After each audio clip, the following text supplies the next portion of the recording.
sir.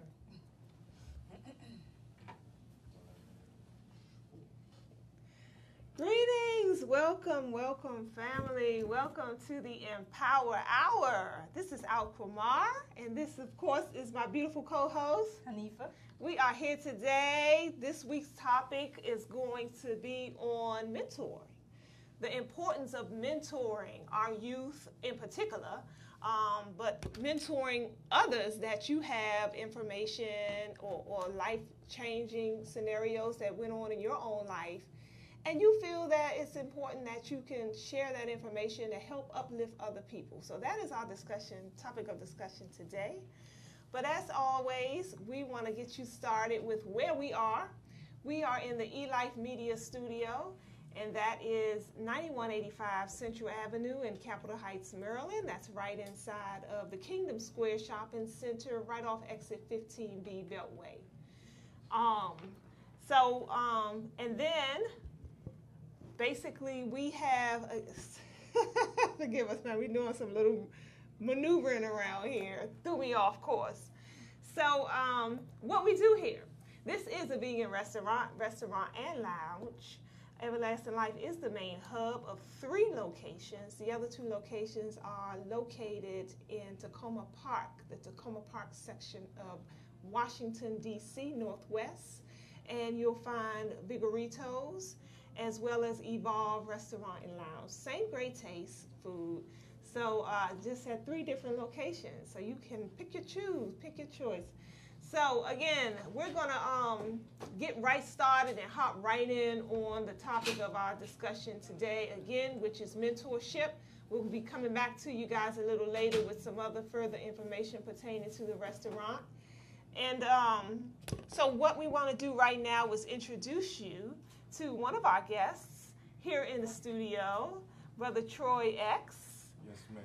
I have the pleasure of knowing Brother Troy X for been a few years now.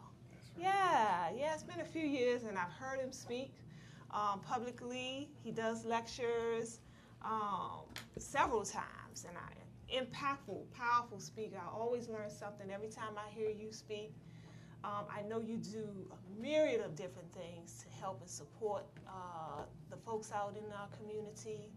I know that you go into the prison system. Absolutely.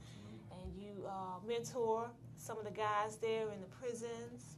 Correct. You have an event that goes on annually that you're preparing for, but I can't say it not as nearly as well as you can tell it.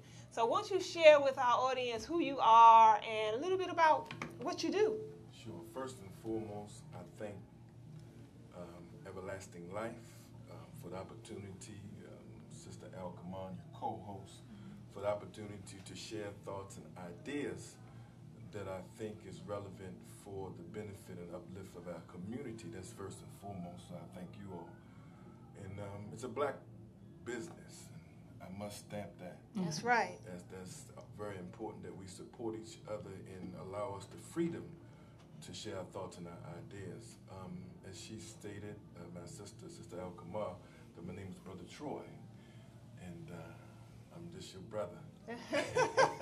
Speak into the mic, That's Troy. that's number one. Uh-huh. That's number one. I do, by the grace of Allah, have a mentoring business. And Love it. by the grace of Allah, it's been over 10 years officially. And we have secured contracts throughout the DMV, particularly in juvenile detention centers in the state of Maryland, as well as DC, foster care systems, and some of the youth programs as well. I do speak. I'm an assistant to Brother Minister Abdul Qadir Muhammad, who is Minister Farrakhan's regional representative. And by God's grace, I assist him in that heavy task of uplifting our people by the word of God. Also, our sister made mention, we do have our 2nd annual Family Day Festival in Annapolis coming up July 29th. And God willing, we'll speak more into that issue. But that Family Day was initiated from the monumental Million Man March, by which Minister Farrakhan gave all of us the task to go back in our communities and make them a decent and safe place to live. Beautiful. Beautiful. Interesting you say that because just real quick, I know the minister gets a lot of unfair, I think, slack in amongst his own, and they like to say things like, "Oh, what is the minister doing? What is he doing? He's not doing nothing for da da da da da, yappa yappa yap." Absolutely. But here you are, a living and breathing example out of many. Absolutely. Of his, offspring, if I can use that word. Absolutely. That are out here making it happen in addition to what he's doing. Absolutely. So, anyway, I just want to, make That's that point. real. That's 100% correct. We're examples or an extension of him in different aspects. Brother Frank as well, and many. We have a cadre. And when you see us out here doing work in the nature in which I just expressed, that comes from the mind, the thoughts, and the ideas, for the most part, of the Honorable Minister Louis Farrakhan. Beautiful. Well, we want to go right into our next guest, who has joined us in the studio as well. Another powerful figure in the community, Brother Frank. He is here with us, and he also has an organization that he heads up called the Brothers Huddle. Is that correct? That's correct. And I've seen firsthand their work. The young guys. We were out a few weeks ago working an event, vending. And these young, sharp guys, dressed sharp, speak well, young. They couldn't have been no more than about 9, 10, 11 years old. Came up to us in the booth, wasn't shy about it. And did their little spiel. I'm like, who are you guys and where are you from? And they were like, oh yeah, my mentors are back there. So I'm like, oh, right. Get it now. So the Brothers Huddle, tell us a little bit, Brother Frank, about what you do, who you are. Indeed, thank you. First and foremost, I got to give thanks to Everlasting Life and yourself, Sister Al-Kamar, and your staff for creating the media and the platform by which our stories can be told. As we know, in the mass media, you're not going to get these kind of reports. That's right. So we appreciate the sacrifice that you all have made to lay that foundation. The organization that I'm representing today is a child of the Honorable Minister Louis Farrakhan. I am a registered member and follower of his, and I look to him for the spiritual guidance. And the Brothers Huddle was conceived by his guidance, if you will, because he told us in 2005 about how we must build partnerships with the broader community. And that was at the Millions More movement. So here we started in 2014. It just kind of happened. We were all going to support a mutual friend of ours who currently serves as the council member, Ward 8, Councilmember Trayon White. And we were supporting his efforts to fill the seat of Marion Bury after Marion Bury passed. And it was just individuals that love and admire him from different walks of life that converged on one location, because he was doing an outreach effort, getting people to register. And it all took place that day, where the engaging conversations that we had with several brothers, we was like, we need to continue this conversation.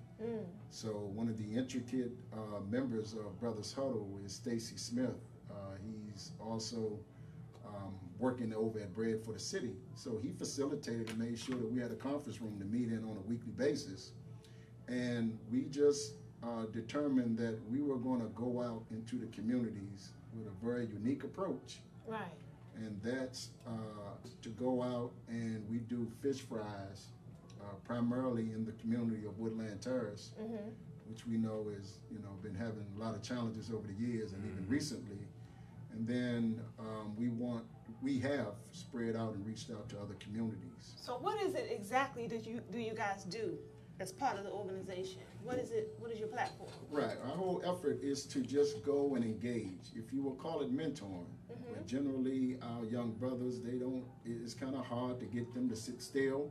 So we understood bringing them into a community center initially in their own community is a challenge. Right. So we go right where they're at, and we just set up an operation where we invite them and the broader community to, for a tasty fish sandwich. But in that, we just try to establish relationships and ultimately partnerships with them, because the Honorable Louis Farrakhan has said that we must make our own communities a decent and safe place to live. That's right. So we're telling them that we can't. We're just here to give support to your efforts and educate them as to of the time and what must be done. So that is Brothers Huddle. Okay. The Young Saviors Academy came as a result of that effort. Appreciate you sharing that with us. Now here we are, two brothers. I would imagine neither one of you went to school for anything pertaining to this. Mentorship degrees and had to go through no extensive training programs in order to. You just decided that it was your duty to get out here and help and support your fellow brothers and sisters. Absolutely. So Troy, what do you do in the prison system exactly? Well, we mentor. Okay, and that's broad. And a mentor is, one of the definitions of a mentor is an experienced or trusted advisor. As you know, the Willie Lynch letter, that trust was an issue that was one of the things that the slave master breached amongst one another. So we teach a comprehensive mentoring program. And due to my experience in the prison system from the age of 19, that gives us much leverage in building trust. Where they are concerned, street knowledge can give you much more than any book that any person has read. And when they can feel the love and sincerity of what you teach and you know what you know, then there's a connection instantly. Where they're concerned. So what we do is we teach a message, a comprehensive message. My business is called A Glimpse of Paradise. And paradise starts with the mind. It's all in the mind. So we do a serious mental, spiritual operation with the mind. And everything follows from that. As we have been taught that there's a criterion for civilization. And one of the criterion that we have been given by the Honorable Elijah Muhammad is that one having knowledge, wisdom, understanding, culture. So one of the prerequisites of civilizing people who are considered social outfits is imbuing knowledge to them. And then, as you know, the scriptures teaches us that my people are destroyed because of a lack of knowledge. But the knowledge of self is a key ingredient that's absent. Right. Many people know a lot of things, but perhaps they understand very little that they know. And the results are evidence of that. That's right. Where our people is concerned. You mentioned your stint in prison. Yes, sir. Share that with us. Sure. I was in prison, never seen none of my 20s. All of them was in federal prison. I did 11 years and 4 months, starting off at the holding spot, Baltimore City Juvenile, and since they had no federal spot in Annapolis, which where I'm from, sent there to Petersburg, Virginia. From Petersburg, Virginia, I got diesel therapy. Diesel therapy, if anybody know that when you in federal prison, they just put you on the bus. They don't tell you where you're going at. And the reason so being, they shipped me to Ashland, Kentucky from Petersburg, Virginia, because they said I disturbed the orderly running of the institution, not because I was a misfit, because of the potential or perceived or actual influence that we had over the population because of the respect that we garnered due to our actions and our deeds. I hear that quite often. I hear that quite often from brothers who've had similar experience. Correct. And they say that they were either transferred. Oh, absolutely. They would transfer them out. Absolutely. So the whole quieting down or shutting down the rebellious, that's right, natured individuals, that goes on. That doesn't just go on in the street. No, that's a plantation within itself. You know what I'm saying? Modern day plantation. Interesting. So anybody that can disturb the plantation and discord with the orderly running of the institution in the way they want it to be, then you're a threat. Wow. And so I was sent to Ashland, Kentucky. I got off the bus, big Caucasian said, "Do you know what you're here for?" I said, "No, sir." He said, "Neither I am." Big shotgun. You know what I'm saying? Neither do I. You know what I'm saying? So there, then going to Morgantown, West Virginia. That's my stint in the institution. But in there, by God's grace, we allowed time. When I say we, I'm speaking general because we're a collective of us that's locked up. But me in particular, I allowed time to serve me instead of just serving time. And by God's grace, I've been out and never looked back. I only go back into prison is to teach. That's it. You have any questions? I was just, as he's speaking, I was wondering exactly where did your journey of self-knowledge begin? Did it begin during your time spent in, prison? Or very good question. I'm going to do it real fast. Sure. Real quick for the sake of time. I was in the mix, let me say it like that, in the street. But it was several brothers that were associates of mine, and they dropped words about the teachings of the Honorable Elijah Minister Farrakhan. One of them was Brother Dale. While you were in the street? No, I was in the streets. Okay. Yeah, but I was, and some of the brothers in the streets know this because I instantly was affected, but I was caught up in the system, in doing what I do. Okay. So it wasn't until I got settled down that I began to concentrate on what was put in my head. Okay. But on the street, somebody dropped a tape on me called Merry Christmas. I'll never forget it. It stopped me in my tracks. Instantly, I began to thought I wanted more tapes of Minister Farrakhan. Went to the tape connection. A brother named Michael Hinton took me in D.C. I used to go to D.C. got family in D.C., but I went to the tape connection, got a tape called Youth, Gangs, Violence, and Drugs. Yes, sir. 1989, Moss Mary, I'll never forget it. But I was caught up in the system, or not in the system, in the streets. So, until I settled down and got locked up, that's when I began to study. So it's a brother, unknowingly to myself. He's a member of the Mosque number 6 in Baltimore, Brother Donald. He was a CEO, that's a correctional officer. He would smuggle tapes into the prison. You couldn't get tapes? I couldn't get tapes into the prison. At all? Or at just all. tapes of the minister? particular tapes, right? Yeah, right. tapes of the Okay. minister. Interesting. So we couldn't, there was cassette tapes at that time. Right. Right. And he smuggled them in, and I would get them. He'd still get on me because I kept them. Is he still in it? He's Moss number 6. Yes, he Is he still a correctional officer? No. Oh, okay. I was like, you dropping names like about No, he's not. But all of them were instrumental. And he would smuggle tapes in, and then the rest pretty much is history. Yeah. But that's how I was, what we call breathed on in the street. But I was caught up. Wow. Interesting. Yeah. Interesting dynamics.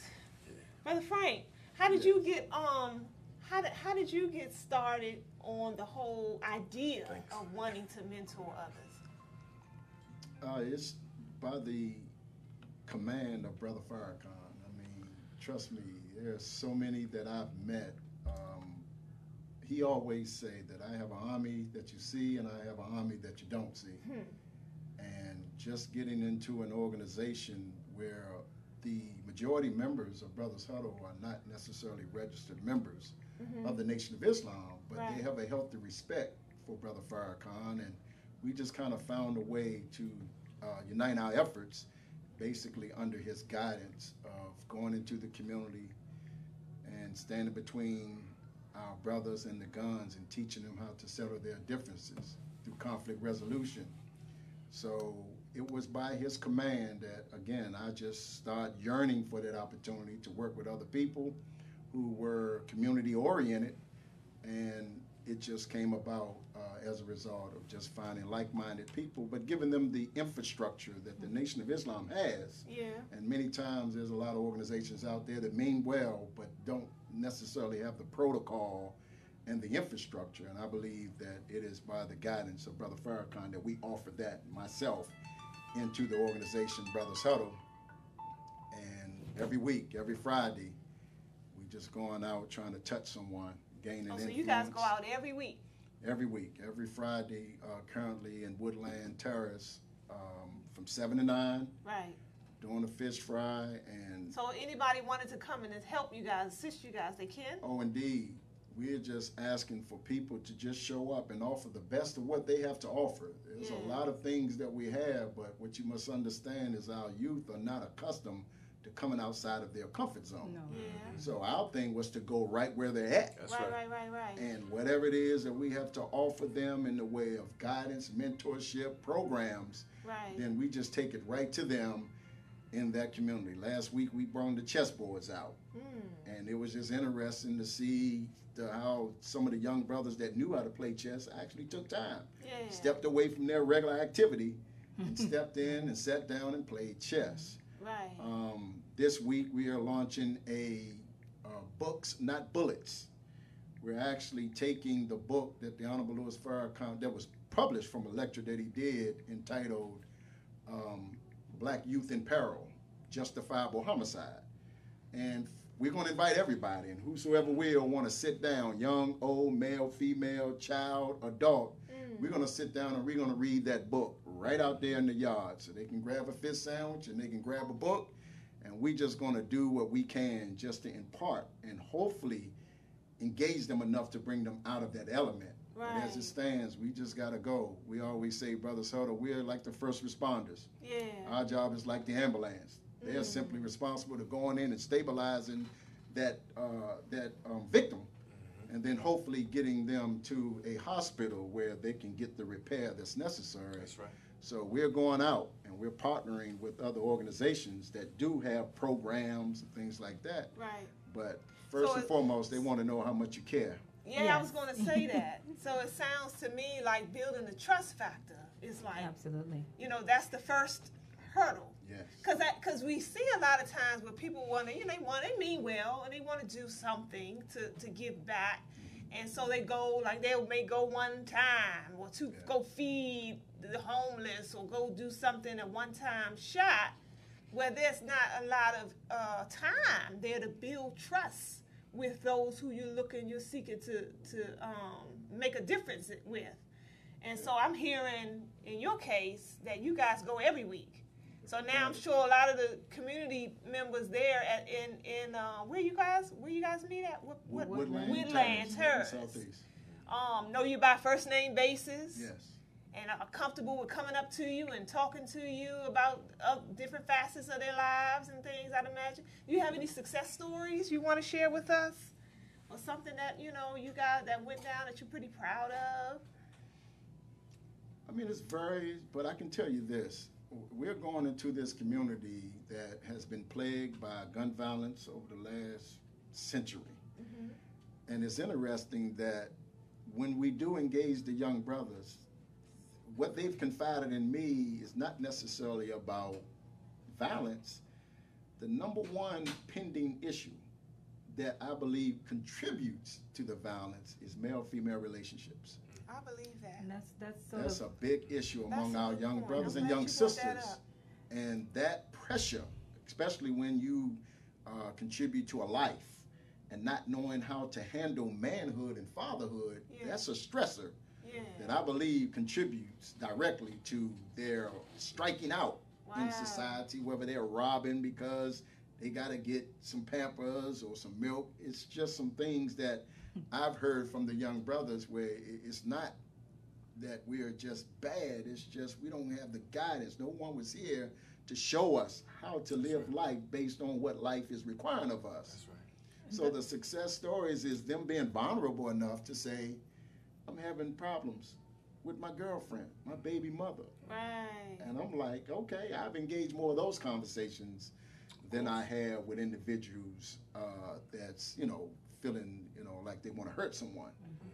We did have a case here or there. Mentally insane and just going on a rampage. It's not usually their case. No, it is so many things, variables to that.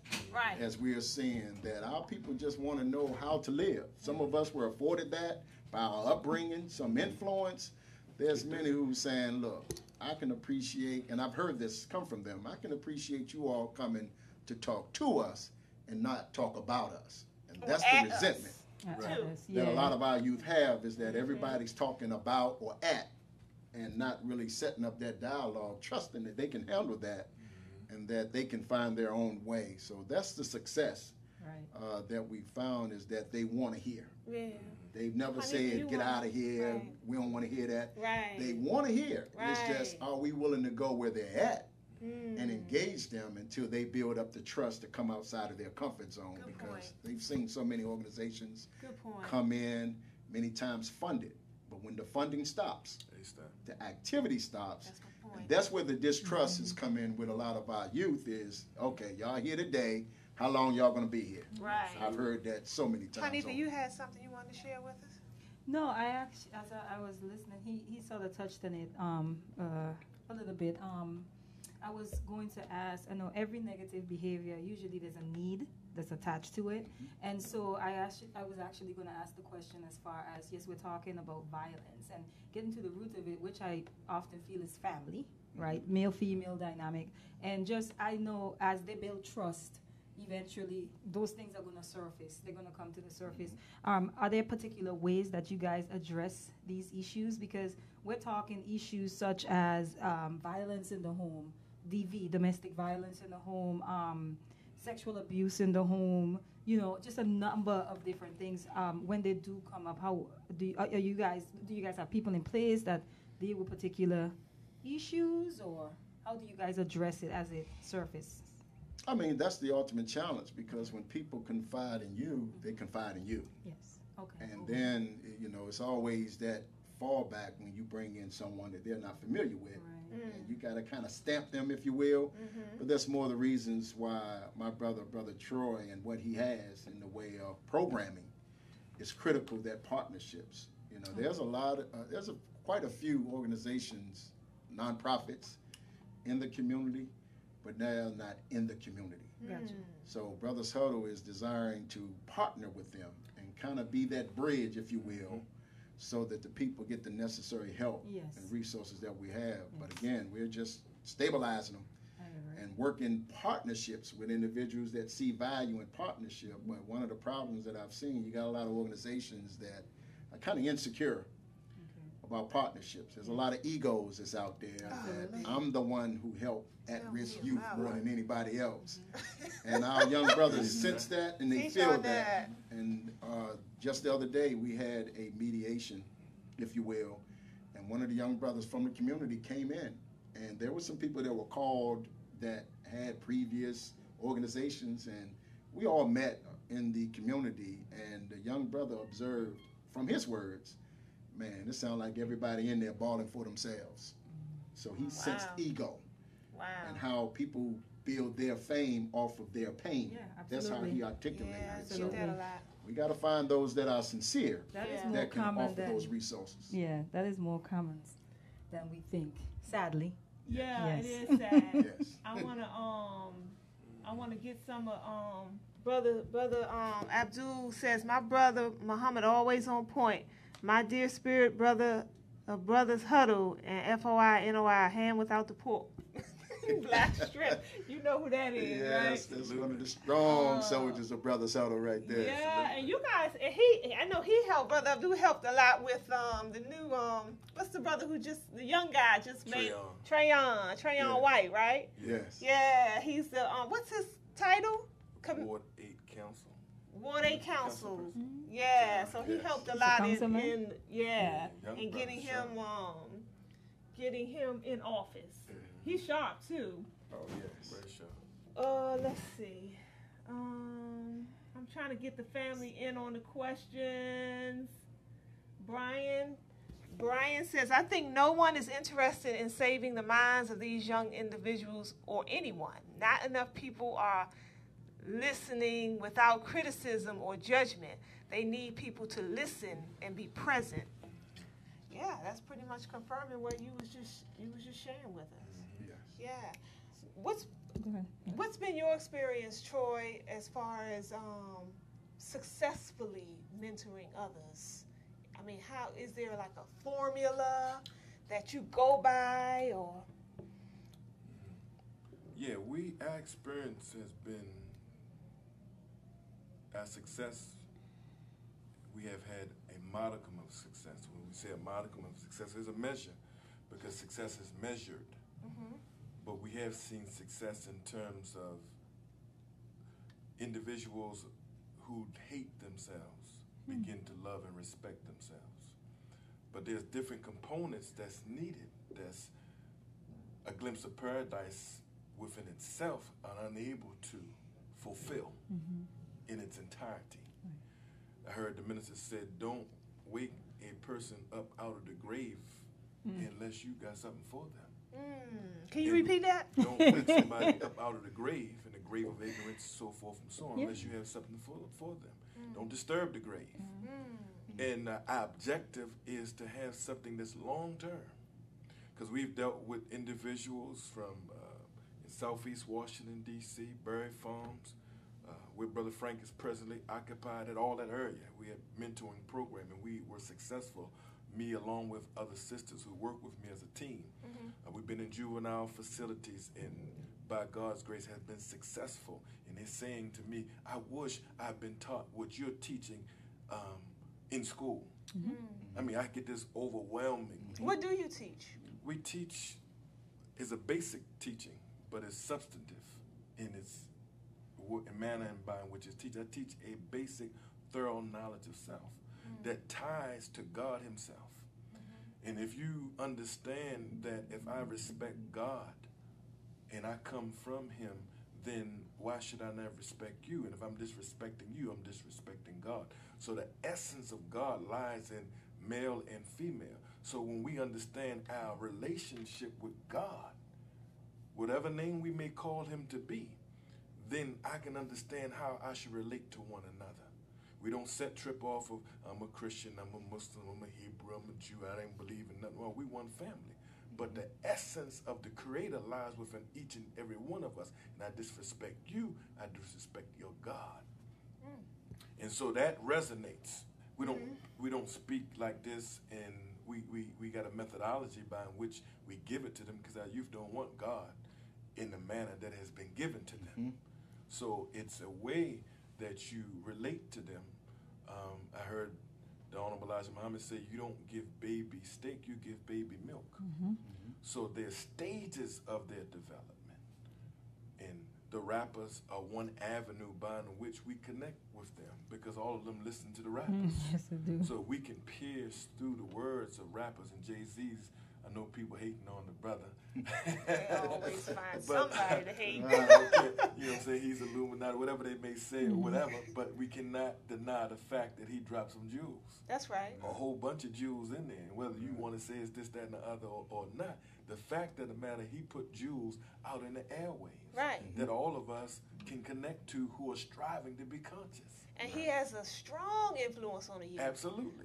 More powerful than you or I. Absolutely. And so, and so why not allow that brother to pierce through, that armor. Absolutely. In his own way. And that's our own self-hatred. Yeah. From my vantage point, we Me may too. say, I'm trying to help safeguard y'all and all that, but that's self-hatred. Want for your brother or sister what you want for yourself. You know what I'm saying? Maybe He's not the man that's really causing all the havoc that's in the streets. Right. There's a person that's seen, and there's people that's unseen. Yeah. That has created the madness. There are many that we scapegoats. see. You know what I'm saying? So scapegoats that we see a lot. Yes. But I say that to say in real shortly, we use individuals' personalities, so to speak, that the youth know.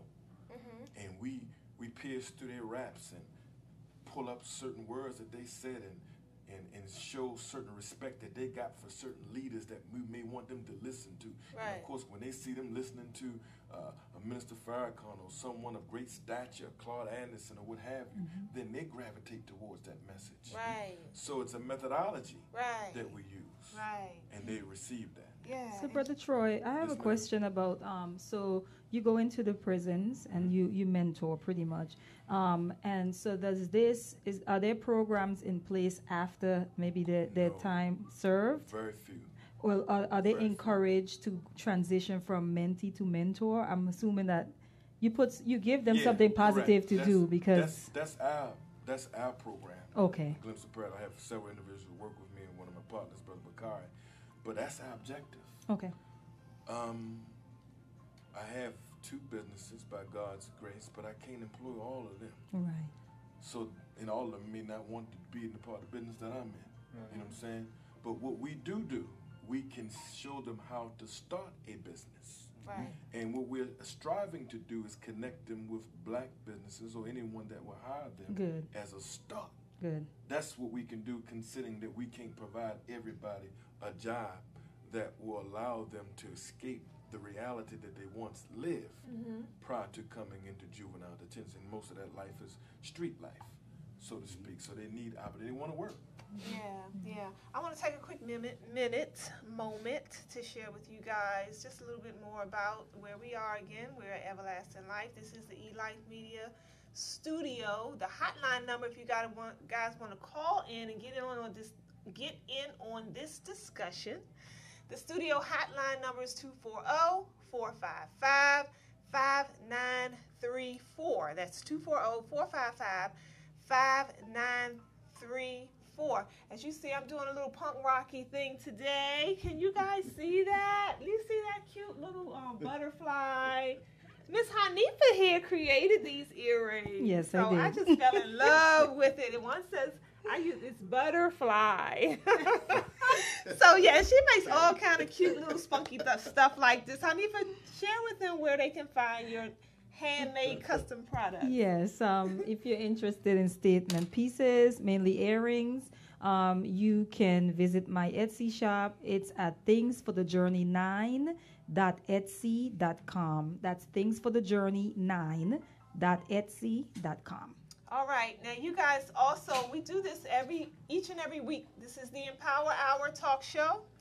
We would like for you to join us and subscribe to our new Facebook page. It's under the Empower Hour. You'll see me and Hanifa's face pop up on the page. You know you're at the right place. Definitely hit the like button for that page so we can get those numbers up and share what we're doing here out to a broader audience. We have a new topic of discussion each and every week. That's Wednesdays from 2 to 3 p.m. And just like you guys are tuned in here, we just ask for you to share this information with your friends and family members as well. Yes. The studio is for rent. So if you see what we're doing here and you think you have a voice that needs to be heard and you want to come on out here to the studio and share what you have to offer, we do rent studio space here. So you can inbox myself, which is Al-Kumar Malik, or call the studio hotline number after we get off air, and we can, direct you to the proper channels to get you information on that as well.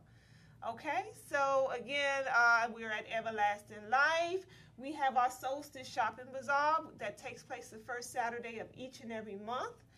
We will be doing a special guest is coming this first Saturday. She's a popular celebrity chef, and she's going to be doing a free, what do you call it when you do the cooking demonstration? So she's going to be doing a free cooking demonstration for you guys. So keep abreast of that. Oh gosh, don't put me on spot.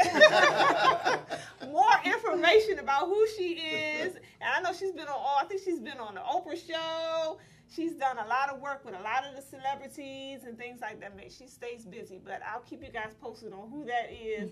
Jump on that Solstice Shopping Bazaar Facebook page to keep abreast of that information as well. Hanifa, did you want to join in on ask? You had a question for the guests? Oh, no. Not at this time, no. Okay. So, Frank, if somebody wanted to help you out in your mentor program, how do they reach you? How do they find information on what you do? They can go to you can contact myself directly, area code 202-329-7229. We also on social media, Facebook, Instagram, and Twitter, Brothers Huddle. That's BROTHAS-HUDDLE. We put a little urban twist on there, but we on Facebook, Twitter, Instagram. They can reach us, and just for all that they feel that they just want to show up. Right. That's more important. We are not funded. We basically, through our own personal endeavors, just chip in a couple of dollars every week to make sure that we can host a fish fry. So if anybody just want to monetarily contribute, that's fine. But the greatest contribution is just showing up with the best of what you have to offer. Yeah, I love it. How about you, Troy? Do you have like some where they can find information. Oh, we want to talk about the Family Day Festival. Yeah, share with us what you have coming up. Yes, ma'am. We have the second annual Annapolis Family Day Festival, making our communities a decent and safe place to live. The objective of that day is for information and us to be inspired in a social atmosphere by which we can dwell together in peace. As you can see on the flyer that we have, Brother Raheem Devon will be present, several local bands, Brother Moonlish and the Go-Go Band, Brother Paul. But I want to emphasize that we want the youth to be present that day, because that day we want the youth to see how we as adults can go and get along with one another without fighting, without arguing, without bickering, but we dwelling together in a social, peaceful atmosphere. That's the goal of that particular day, but we have a plan of action after that, because that's a day we may feel good, but most importantly is the day after with a plan of action. And we want to offer that. I have relationships with several brothers who are preachers of the church, Bishop Coates, Brother Pastor Charles Curl, along with Reverend Tillett and several others, that we are joining together with a plan of action that will benefit all, regardless of ideological, philosophical belief. We're not tripping off of that. We're one family. And we asking all to come out in the DMV, not just Annapolis. We want Annapolis to come out wholesale. When is that and where? It's July 29th, Weems Whalen Field, right off of Spar Road. Any questions, feel free to call my number, and that is 443-220-5401, 443-220-5401. We still have vending availability there if you choose to would like to vend. We want you to participate in this social atmosphere that will be uplifting. I see you got a parade schedule, a Yes. car show, vendors, all type of stuff. Did I see pony something or another? Pony rides. That's right. Tell me, this is, and I was there last year for the first time. This was your second annual. Yes, So ma'am. the first one was a huge success, and it was burning hot 100 that degrees. day. And I want to thank everybody if I could. Go ahead. And the people were still there. I think it has a That's lot what to I do with think you, about. Troy. We just put the word out. They're going to come because it's you. Thank you. So, yeah, But, I was like, whoa, the people are still here in 3-digit degree weather. Sure was. Yeah, it was a beautiful thing. It was a beautiful atmosphere, festivity. I look forward. That's my birthday, actually, July 29th, but I'll be there. I'll be there in the house. I wouldn't miss it for nothing in the world. Yeah. So I thank everyone who came last year. I tried to, because like Sister Al-Kamar made mention that the man who controls the weatherman was saying that if you don't have to come out, Don't come out. I remember that. And then people came, and I would get calls, and people would say, I came for an hour. I was there. I was there. Right. Yeah. You know what I'm saying? I had to leave. So I thank all who came, and the performers, Moonlicious, Brother Messiah, all the brothers, the Go-Go Band, and all the vendors who endured. Man, it was a beautiful atmosphere. We encourage everybody to come back out this year. Y'all, wow, bigger. They Because, talking about we bigger pumping and it up. better. I'm like, whoa, you Right. outdid yourself Yeah, with well, this up. one. Pony rides, that's right. Yeah, Car show, I'm looking parade. forward. That's And right. bring the family too. Yes. It's a family day, so bring the children out and allow That's them right. to. And it's all free. It's free. You guys are accepting donations. We're accepting donations. But come on out. It's a And, free event. There's no ticketing at the door and having to pay any That's fee right. to get in. That's right. Yeah, I'll be there. And you give whatever's in your heart. It's free. We don't want no excuse to say I can't come. Right. You know what I'm saying? You can't get a free show likened to what we're put it together. I'm talking about our LOC Right. that we're going to give that day, and along with the information that we give that day. Right. Because not only will we have one singing songs and rapping as well as poetry, but we have some power-packed speakers who will be speaking that day. That's essential for our growth and development as well. I love it. Great. I love it. At what time? Did we get the time? Oh, thank you. You on it. Nefa on it. Sisters, boy, they on it. Thank you, sis. It'll be, we saying to get there at 10 a.m.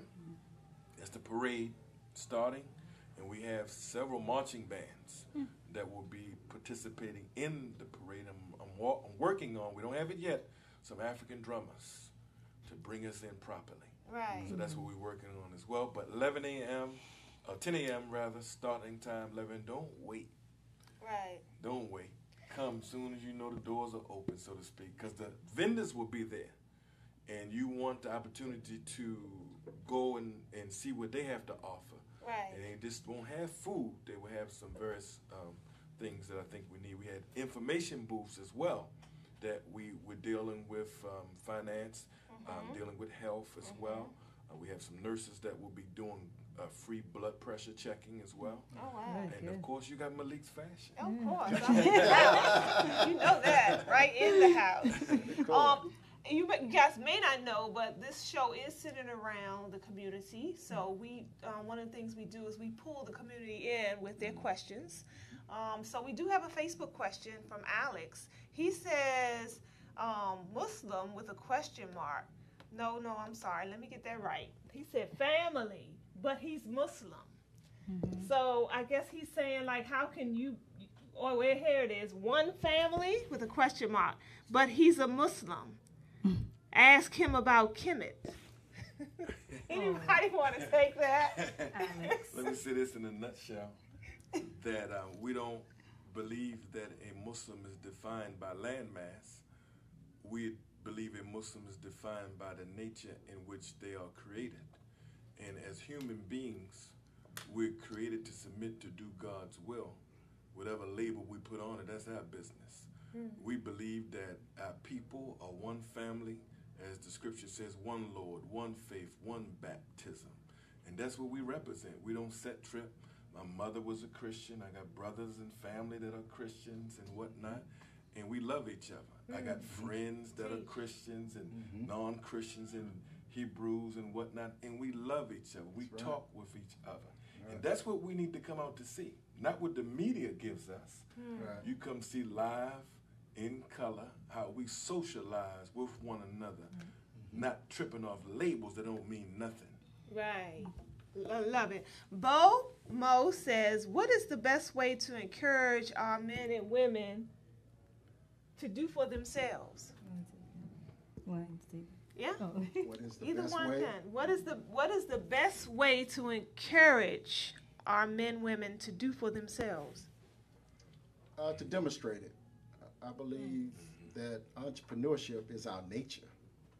You know, we were made other than that when we were captured and conquered and brought into this capitalist society called America. So when you demonstrate that, it speaks to individuals' nature. And it's unfortunate that we're not seeing enough of our people taking on that challenge because it's strange to us. But you got to understand, in our homeland, that's what we did.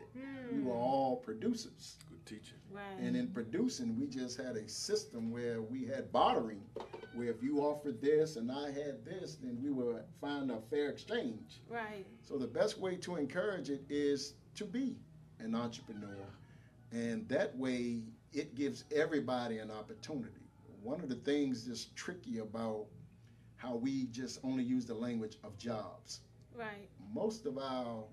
Many of our young brothers are not just unemployed, but they're unemployable. The beautiful thing about entrepreneurship is it grows you first. Absolutely. And as you grow, then your bottom line grows. Right. So the best way is to demonstrate it and bring in some youth to witness Right. that. And then you're tapping into the nature of a young person because they're seeing you demonstrate it. I would just say, as an entrepreneur myself, it helps to be around others who are and have an entrepreneur spirit. That really helps because you pick on we tend to pick up the ways and the characteristics of those who we're closest to. Naturally so. Naturally so. And so if you're naturally around people who are doing things for themselves and, you know, and all that, then you're going to naturally pick up them habits. So that would be my advice. Troy, did you want to jump in on that and add to that at all? Yeah, examples are very... We got 5 minutes left too, family. Okay. Just Yeah. so Examples are very important, and many of us don't. And we are entrepreneurs sometimes unknowingly. Right. Into things that we have done in times past. Right. But examples of people that are entrepreneurs. This restaurant here needs to be blasted.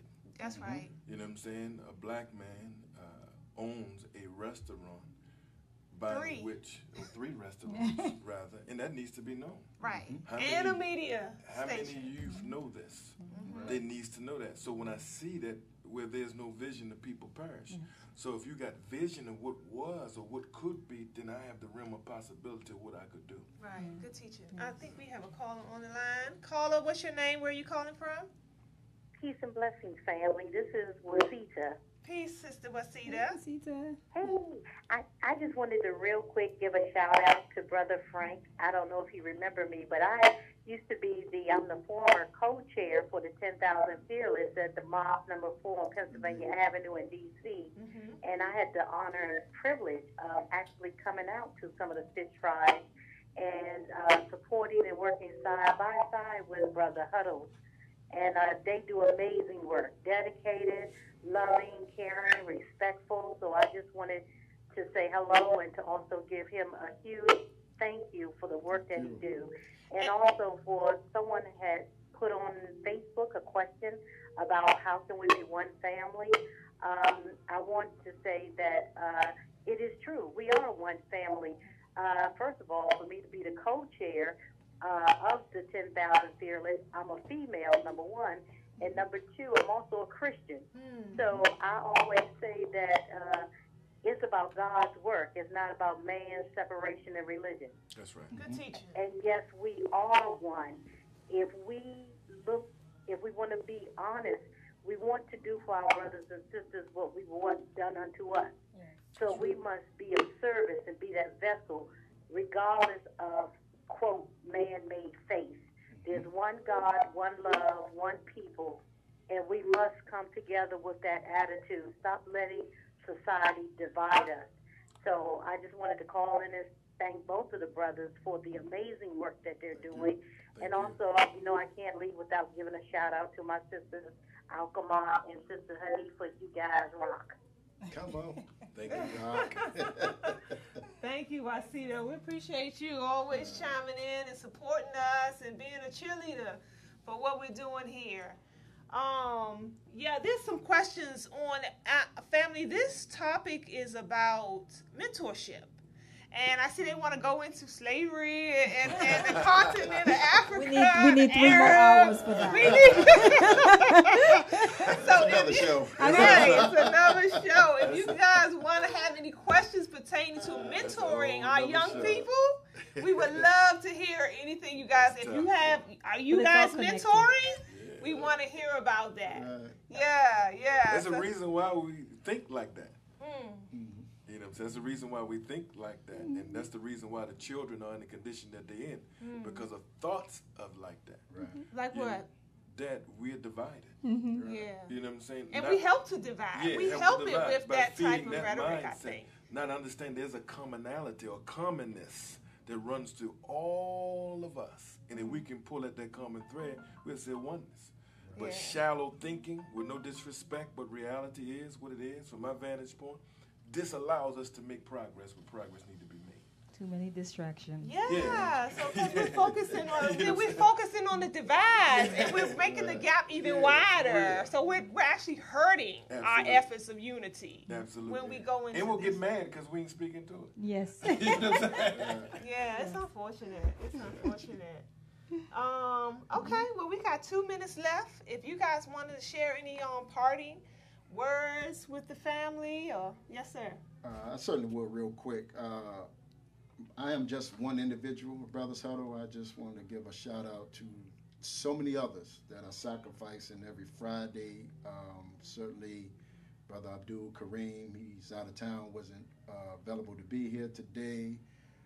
Brother Philip, he's the cook, and we salute him because on 90-degree weather, he's over a hot fire, making sure that the people are well fed. Doing the work. Brother Umam, he's going to lead up the chess league out in the yard, Woodland Terrace, and Imam Ali, who's been an intricate part, making sure that we always got necessary resources.